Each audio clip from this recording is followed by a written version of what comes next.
1. I worked, and still occasionally work, at an indoor swimming pool as a lifeguard. I actually really enjoyed this job. It was chill, easy, and some of the most hilarious things happen at indoor swimming pools for whatever reason. Or maybe this one was special. Anyway, I never really worked officially in this place, only was a substitute when regular workers couldn't make it. And let me tell you, I was there a lot. Let's just say that I might not have been a full-time worker there, but I surely worked as much as they did. To the actual story. Me and another girl my age, we were both roughly 18 or 19 at the time, were doing a Saturday shift. And Saturdays at indoor swimming pools mean a lot of children and their parents. This wasn't an overly crowded day. It was actually quite peaceful. At one point, I noticed a kid with their parents in the deep pool about 4 meters or so, with the kid wearing arm floats. We have this rule that kids can't swim and have to use them to go in said pool, but only if wearing this kind of jacket that held you above water. No clue what they're called in English. The arm floats could easily slip off, while the vest you zipped up with a zipper. Either way, you could easily borrow one from the lifeguard booth.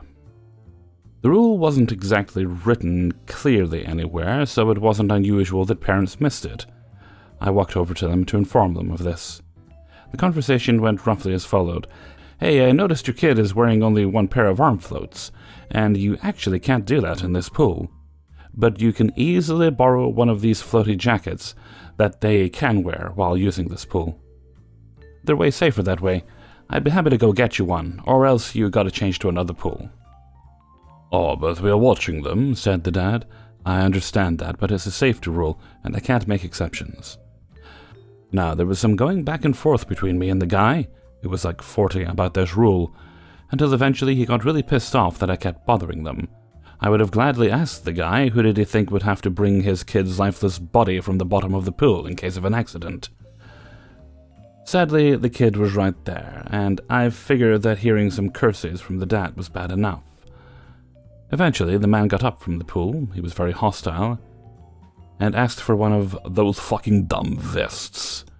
I led him over to the lifeguard booth, and every step of the way he would complain about this dumb fucking rule, and whoever writes these should just fucking die. I knew this guy was a lost cause, so I just decided to nod along. Well, when we got to the booth where the girl I was working with was watching over the rest of the hall, I dealt with ED. I handed him the vest, and he stormed off. I closed the door to the booth and absolutely lost it. While telling a quick summary of what happened to the girl, we both watched as the man yeeted the vest in the middle of the deep pool, and both lose it even more. He threw it from the side of the pool with such force that he nearly fell in again. Now, we were both wearing clothes. Neither of us can go to grab it, or so he thought. The ED and his family head back to the shower area, and I go ask a teen who was using the deep pool to hand over the vest that was floating in the middle. He gladly does so, and we get the vest back. Working in the indoor pool was awesome. I also covered shifts at the cafe that was inside the indoor swimming pool, basically the place to get tickets in, but also served stuff like soda, sandwiches, etc. And I've spent a good 10 minutes of time in trying to explain to either another entitled dad or a Kevin, genuinely couldn't tell if he was just kind of slow, why he cannot take his 7-year-old daughter to the pools through the women's side of the dressing rooms. That was an interesting conversation as well. 2. So today I took my 6-month-old son grocery shopping. When I take him shopping, he sits in the baby seat attached to the trolley. Now he has these toys with clips attached, so you can clip them to anything. I always bring 1 or 2 so my son has something to keep him busy, so I can shop and not worry about him becoming upset. Once we were back at the car, I placed him in the car seat and went to return the trolley to the bay. This lady, an entitled mother, comes rushing up and asks for the trolley. There were hardly any around, it was pretty busy today, so I say, sure, give me a second as I unclip the toy. She looked at me and grabbed the trolley bar and said no, she wanted the toys too, because she needed them to keep her kid happy. I told her these are my son's toys and she can't have them, and start walking back to my car. She then asks if I can give her the toys, wait in my car for her to finish shopping, and she'll give them back. Her car wasn't too far from mine, so I knew where she parked. I once again say no, I have frozens in the car and I didn't want anything defrosting, even with the chiller bags I have. I get in my car and she bumps me with the trolley, screaming that she needs the toys, otherwise her kid would have a meltdown. I didn't even see a kid, but I did see a car seat in the car, so who knows if she even had her kid with her. A trolley boy comes around to collect the strays around the parking lot, and the lady starts screaming, "I stole her toys! I stole her toys!" The poor kid must have been around 16, just doing his job, looks at me and the lady and asks if I can give her the toy back. The EM looks at me smugly and holds her hand out, as if I was just going to hand this toy over. I told him this is my son's toy and what happened, and asked to see security so we could sort this out. EM happily says she'll talk to security because she's so upset I stole her kid's toy. I grab my son out of the car seat, throw the toy into the back seat, and we go to the security office. EM the whole time crying that her kid's toy is in my car and how horrible I am for taking it. Meh. We both explain what happened to the security guard, both of our stories. He asks EM where her child is because it's a hot day and he's worried she left them in a locked hot car. She looks stunned that she was asked and starts stammering that the AC is on and her kid's sleeping, so they're fine. He wasn't happy with this answer, clearly because of the face he pulled. He says we should look at security footage of the car park to see what happened. EM then said she needs to get her kid out of the car and books it out the door into the car park. Security still watches the footage and says I can go, then asks if I want to call the police because she hit me with the trolley. My son is getting tired and fussy, and I say to just leave it. And I get back to the car, and I notice her car is gone, and there's a note on my window with the word bitch written on it. 3. So for background information, I am a 21-year-old male, and recently had surgery on my knee due to dislocating it at work. Due to the surgery, I have to use crutches to move about, and that makes it hard to go shopping. So I went out grocery shopping with my parents one day at the local big-name store, and decided to use one of the electric carts that are provided in the store. Now I'm a bigger guy, 6'5" and around 300 pounds, so I have a gut that shows when I'm sitting down. Regardless, these carts are slow as molasses and get in people's way. Thankfully, with crutches in the attached cart, people tend to get out of the way, and occasionally ask what happened. I don't mind, and will tell them. Now unfortunately, an EM rounds the corner while I am grabbing some toothpaste and other bathroom supplies. She is dragging a whining child, about 10, and I can see the EM pause when she spies me in the cart. I decide to pay them no attention and begin slowly moving the cart down the aisle, while asking them to please move aside so I don't accidentally hit them or anything. The daughter does so, but EM decided that me in the cart was a problem. You don't look like you need a cart, so how about you give it to my daughter? She's tired and needs it more than you. I pause and stare at the mother before responding. I do need it actually, I just had surgery on my knee a week ago, and can't really shop while using crutches. If your daughter needs this, then there are some at the front store still. You don't look injured, so you're lying about needing your crutches. You're probably too lazy to walk around.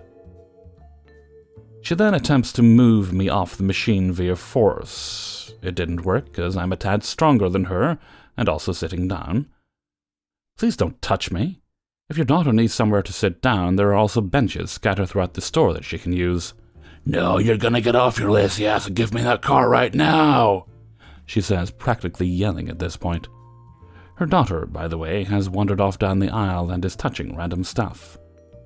Thankfully, her being loud has drawn the attention of a few other shoppers and one of the store managers who is walking about. What seems to be the problem here, miss? This little asshole is refusing to give me the cart and is lying to people so they pity him. The manager looks at me and I just lean down to roll up my pant leg. Note, you can also very clearly see that my knee is significantly more swollen than my other knee, and is kept in a straighter position to not bend it. I'm not lying, I have crutches that I can use, but shopping with crutches isn't easy. By this point, I had rolled up my pant leg and revealed the bandaged and bloody kneecap that I had. You can clearly see the scars and stitches poking out of the edges from the bandages. See? Clearly not lying. As the manager is about to say something, EM pushes him aside so she can stand beside my knee. The EM doesn't like that I clearly wasn't lying about the surgery, but still thought that I was. So to prove that I was lying, decided to drop her purse on my bad and revealed knee, which causes me to grab my leg and curse out in pain. Liar, you're clearly faking that reaction. By this point, the manager had flagged down some other workers who grabbed the security and had to escort her out of the building. Manager asked me if I wanted to file a report against her, which I didn't, because I just wanted to go home and ice my knee to prevent more swelling. 4. I'm a 29-year-old male, and am a former English teacher. I worked for 6 years at a middle school in my district, and was moved to a high school in the district this year. After almost 7 years of the profession, I was burnt out and quit mid-year, about a month ago. I was in a well-off suburban district and had no student loans due to parents paying for education, so money wasn't really a stressor, although I knew I could have been living better if I had a job in a different field. I can say, by far, parents are the worst part of the job, not even close. The low pay, admin, being viewed as babysitters, etc., is definitely a factor in why people leave, but parents are no doubt one of the biggest factors. When I announced I was leaving, the response from my students was pretty positive. Most parents didn't care, but I had one mother who complained about how I was selfish for abandoning the kids. And I have a lot to say about this situation and parent. The mother has 2 kids, a son who is currently a freshman, 9th grade, and a daughter who is currently a junior, 11th grade. I have had both of her kids for many years. I had both of them when they were in middle school, and both of them at the high school this year. Her son is a very good athlete, is also a very smart kid. His biggest issue was his incredibly dark sense of humor. And when I say he had a dark sense of humor, I don't mean anything bigoted. I don't see bigotry as genuine dark humor.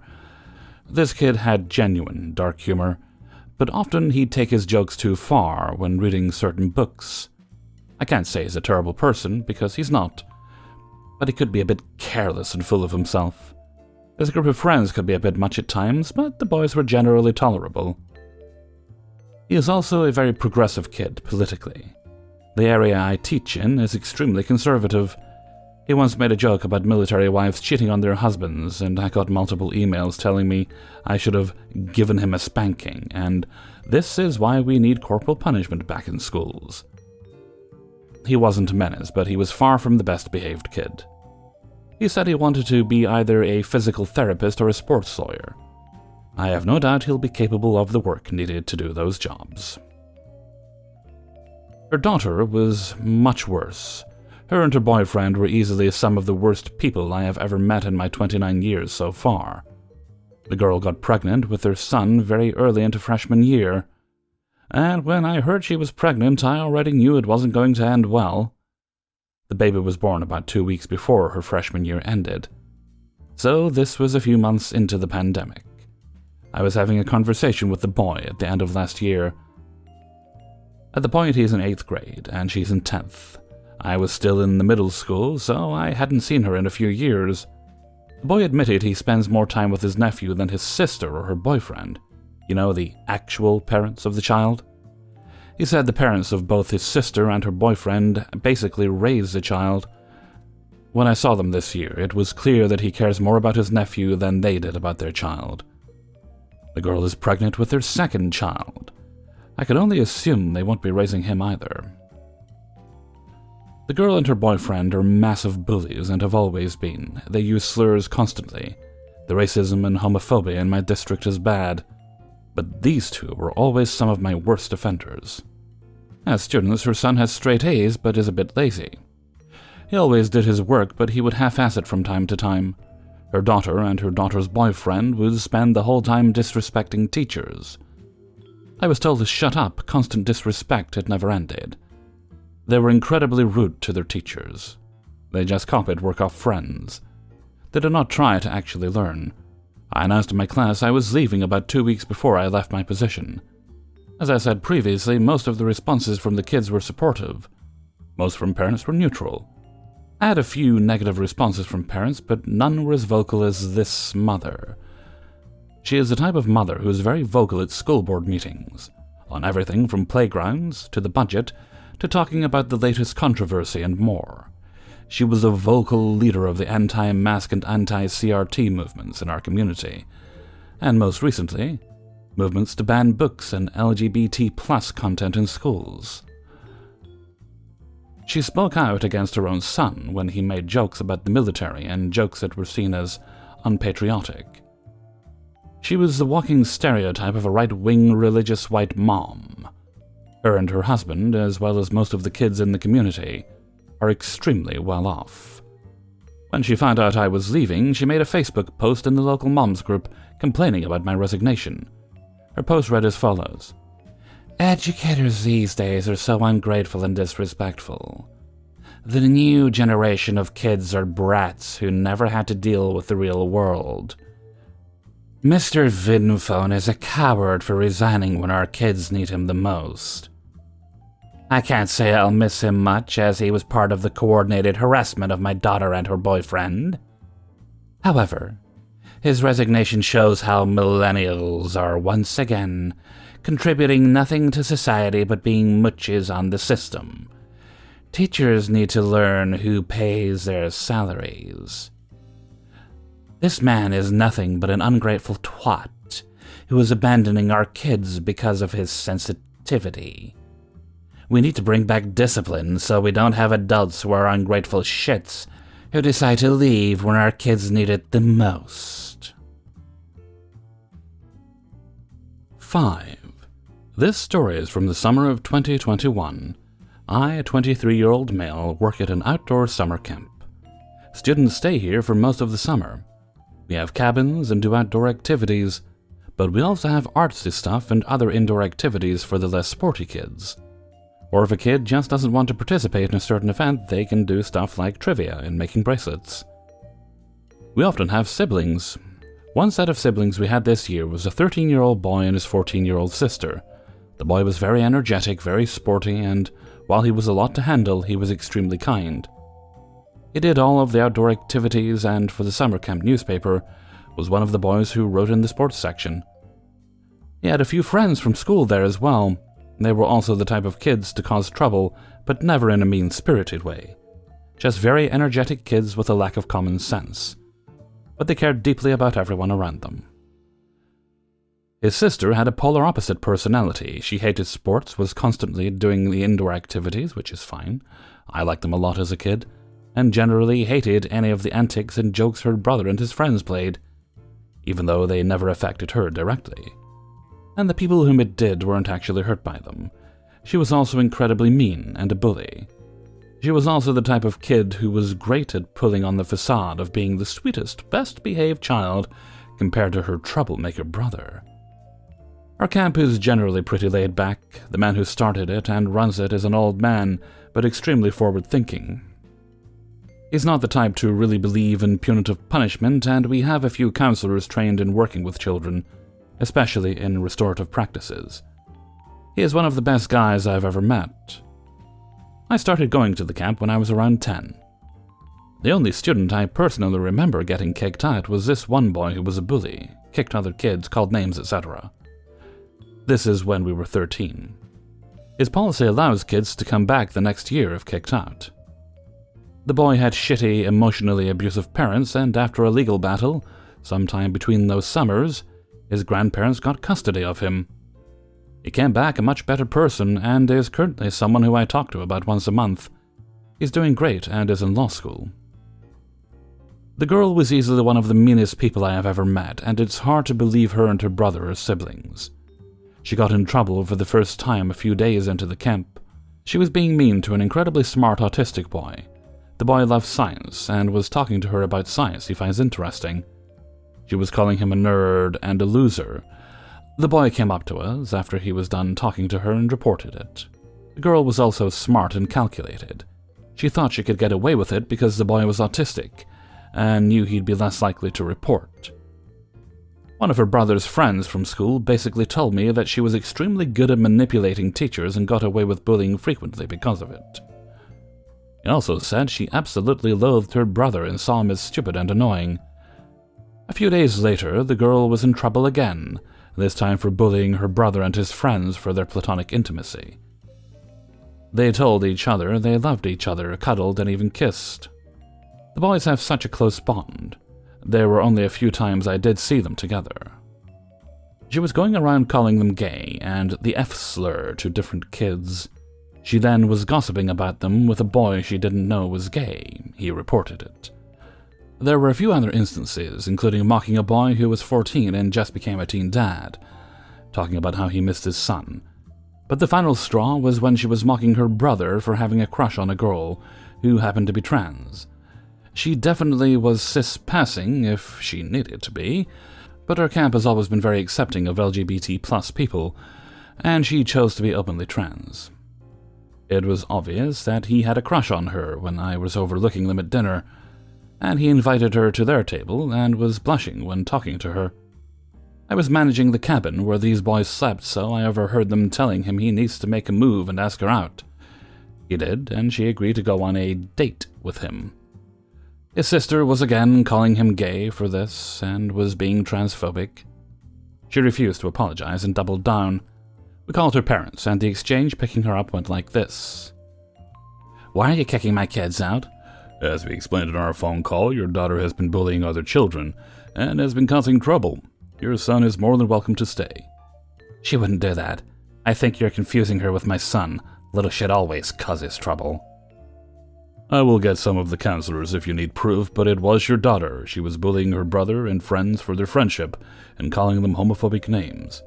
Your son for a crush and the guy for being a teen dad." "My daughter wouldn't do that.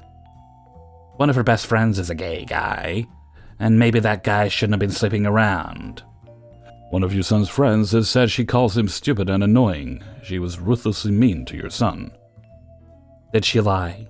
All he cares about is sports over school." "He did well in school, but he won't be able to do that in high school next year. He thinks he's so funny being the class clown." "Whatever your son might have done to misbehave in school, it doesn't change the fact that your daughter is a bully. She is welcome back next year if she changes her ways. We've tried talking to her with counselors before, but she has shown no signs of improvement." "Forget about it. Come on, Luann. I'm sorry Tristan was being an ass." As she leaves, she says she's going to leave a bad review and file a lawsuit for discrimination. The next day, her father calls the camp and tries to shame the counselors, talking about how great his daughter is and how we plotted against her. When we mentioned her calling him gay, he said, "We'd love our child no less if he was gay. We have a gay nephew whose age is funny and kind, and his boyfriend is great. He says she'd never bully him." He also questioned why a girl would agree to go out with him. My heart just goes out to her son. It's very clear which child is the golden child. The mom and dad were both entitled parents who saw their daughter as angelic, and their son is horrible because he's a bit of a troublemaker. He's so sweet, though. He kept mentioning about how he wanted to be a sports journalist when he grows up. Registration for the camp started mid-last month, and he's already signed up. His sister isn't. I honestly wonder if they just wanted to get rid of him for the summer, though. Hey everybody, Hellfreezer here, and thank you very much for listening to the Impractical Proudness of Parents. I Pop 83, and thank you very much to everybody who allowed me to use their stories in this video. If you enjoyed the video, then please do share it with all your friends, your family, random people you meet on the street. If you were ever in the joint, share it with your old cell buddy, all that sort of thing. Right, now let's see. Right, we're clear on the shout-outs today, fairly sure. Yes, we are. Yes, 30th, I think, is the next one. And that leaves us just with Hellfreezer's question of the day. Right, and that will be, why am I so pale? Anyway, Hellfreezer's question of the day. Ice cream toppings. I'm saying that because I'm thinking about ice cream. I've got some in the freezer. A little bit of a sore throat, perfect excuse. So, favorite ice cream toppings. I like fudge. I like crumbled pie crust. and caramel sauce. Those are my 3 favorites. So what are yours? Doesn't have to be 3, just whatever you like. Or maybe you don't like ice cream. Maybe you're lactose intolerant, which is fine. I generally encourage people not to be intolerant, but that's one thing you can't really control. So I'll let you away with it just this once. Okay. And with that, I'm going to head off for now. So until next time, thank you very much for listening, and take very good care of yourselves.